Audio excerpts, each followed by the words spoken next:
महाकुंभ मेला, जहां करोड़ों श्रद्धालु गंगा के पवित्र जल में स्नान करते हैं और अपनी आत्मा की शुद्धि के लिए प्रार्थना करते हैं। ये विश्व का सबसे बड़ा धार्मिक आयोजन है, लेकिन इस मेले के कुछ हिस्सों में अज्ञात रहस्य और डरावने अनुभव छुपे हुए हैं, जो कि इस मेले का एक अद्भुत हिस्सा है। अघोरी साधु जो तंत्र मंत्र की साधना में लीन रहते हैं, इनकी साधना में बाधा डालना बेहद खतरनाक हो सकता है। आज मैं आपको एक ऐसे ही युवक की कहानी सुनाने जा रहा हूँ, जिसने अघोरियों के रहस्यमय जीवन और डरावने अनुभव का सामना किया है। तो वीडियो को शुरू करने से पहले ऐसे ही मजेदार हॉरर स्टोरीज के लिए सब्सक्राइब कीजिएगा इस चैनल को। ये कहानी आज से लगभग 15 साल पहले की है। रोहित, जो कि एक फोटोग्राफर था, इलाहाबाद आया था महाकुंभ मेले की सुंदरता को अपने कैमरे में कैप्चर करने के लिए।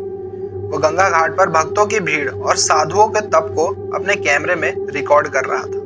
लेकिन रोहित का असली मकसद कुछ और था।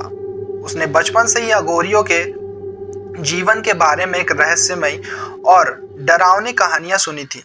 उसे अघोरियों के जीवन और रहस्यमय साधनाओं को अपने कैमरे में कैप्चर करना था।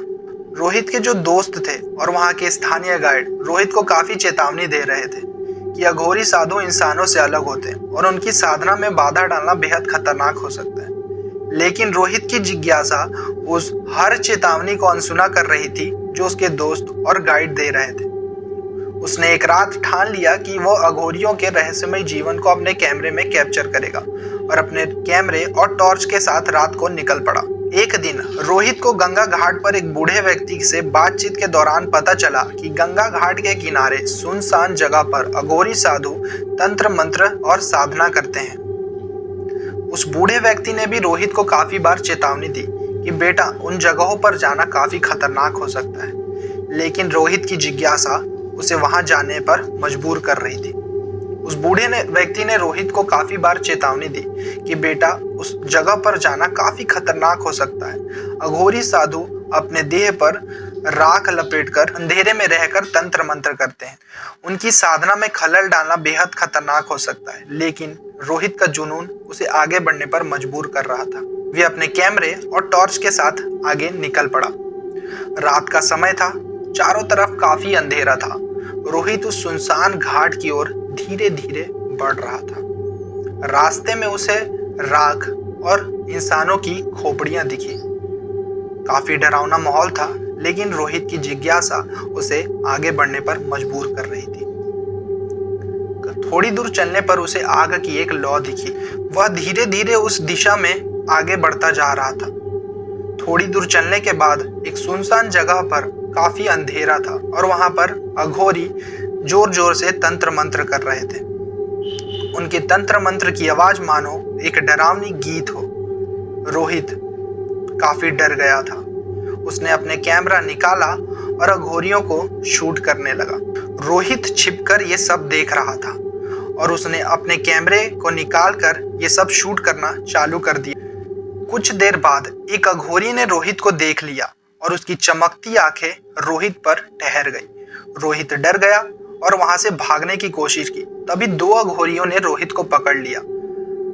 अघोरियों ने रोहित को पकड़कर एक राख के घेरे में बैठा दिया। रोहित काफी डर गया था।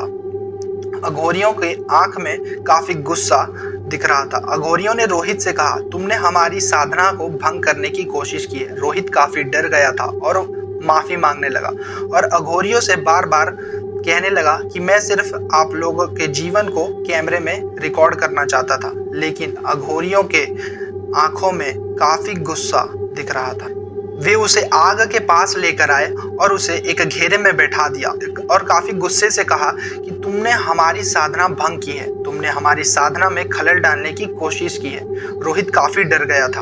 अघोरियों ने उसे कहा, तुम जानते भी हो इसका अंजाम क्या हो सकता है। तभी एक अघोरी ने रोहित से कहा, तुमने हमारी साधना में खलल डाल दिया है, इसका अंजाम तुम्हें भुगतना पड़ेगा। अघोरियों ने रोहित को आग के पास बैठा दिया और उसके चारों तरफ राख से एक घेरा बना दिया। एक अघोरी ने रोहित के हाथ में एक खोपड़ी दी और उसने रोहित से कहा कि तुम्हें हमारे नियमों का पालन करना पड़ेगा। रोहित उस खोपड़ी को हाथ में लेकर काफी डर गया था। लेकिन तभी एक अघोरी आए। उनमें से एक अघोरियों ने रोहित से कहा कि अब तुम हमारे नियमों का पालन करोगे। रोहित ने काफी बार भागने की कोशिश की, लेकिन वो वहां से भाग नहीं पा रहा था। उसके पास खड़े एक अघोरी ने कहा, अगर तुमने यहाँ से भागने की कोशिश की तो तुम्हारी आत्मा कभी शांत नहीं रह पाएगी। तभी एक अघोरी रोहित के पास आया और उसके कैमरे को छीनकर आग में फेंक दिया। रोहित की आंखों में डर साफ झलक रहा था, वे कुछ भी समझ नहीं पा रहा था। तभी उन्होंने एक खोपड़ी में कुछ डालकर आग में फेंक दिया। वो खोपड़ी जैसे ही जली, रोहित को लगा कि उसके आसपास कुछ काली परछाइयां घूमने लगी। कुछ देर बाद रोहित ने अपनी पूरी ताकत लगाकर वहां से भागने की कोशिश की और अघोरियों के राख से बनाए उस घेरे से निकलने की पूरी कोशिश की। रोहित ने अपनी पूरी जान लगा दी, लेकिन जैसे ही वह घेरे से बाहर निकला, उसे ऐसा लगा कि उसे कोई पीछे से पकड़कर खींच रहा हो। रोहित ने अपनी पूरी जान लगाकर वहां से भागने की कोशिश की। उसकी सांसें काफी तेज हो गई थी और उसके पैर भी काफी कपकपा रहे थे। किसी तरह वह भागकर गंगा घाट पर पहुंचा और तुरंत अपने होटल की ओर भागा। होटल पहुंचने के बाद रोहित ने राहत की सांस ली, लेकिन असली कहानी तो यहाँ से शुरू होने जा रही थी। रोहित ने होटल पहुंचकर अपने कैमरे में देखा कि एक राख का बड़ा सा घेरा बना हुआ है और उस घेरे में काफी खोपड़ियां रखी हुई हैं इंसानों की। उसने डरते हुए खोपड़ी हटाने की कोशिश की, लेकिन तभी उसे अघोरी की आवाज सुनाई दी कि हमने तुम्हें कहा था, हमारी साधना में खलल मत डालो, अब तुम्हारी जीवन कभी भी शांत नहीं रह पाएगा। रोहित काफी डर गया था। इस घटना के बाद रोहित को काफी बदलाव अपने शरीर में महसूस हुए। इस घटना के बाद रोहित काफी डर गया था। इस घटना के बाद रोहित ने अपने शरीर में काफी बदलाव महसूस किए। रात को सोने के बाद उसे कुछ डरावने सपने आने लगे और जब भी वे अघोरियों की साधना को इस घटना के बाद रोहित ने अपने शरीर में काफी बदलाव महसूस किए।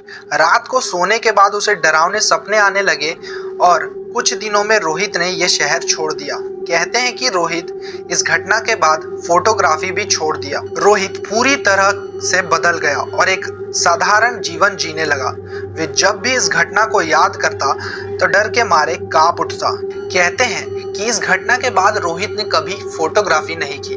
दोस्तों, तो हमें इस कहानी से ये सीख मिलती है कि महाकुंभ मेले में आस्था और श्रद्धा का संगम होता है, लेकिन ये मेला उन रहस्यमयी चीजों का भी घर है जिसे समझना इंसान के बस की बात नहीं। इस कहानी से हमें ये सीख मिलती है कि अघोरी साधु जो तंत्र मंत्र की साधना में लीन होते हैं और उनके साधना को में बाधा डालना बेहद खतरनाक हो सकता है। इस कहानी से हमें ये भी सीख मिलती है कि हमें अपनी जिज्ञासा के लिए किसी ऐसी रहस्यमयी चीजों में बाधा नहीं डालना चाहिए जो इंसान की समझ से परे है। कुछ रहस्य ऐसे भी होते हैं जिसे छेड़ा नहीं जाना चाहिए। इस कहानी से हमें काफी संदेश मिलता है। ये कहानी एक सच्ची घटना और लोक कथाओं पर आधारित है।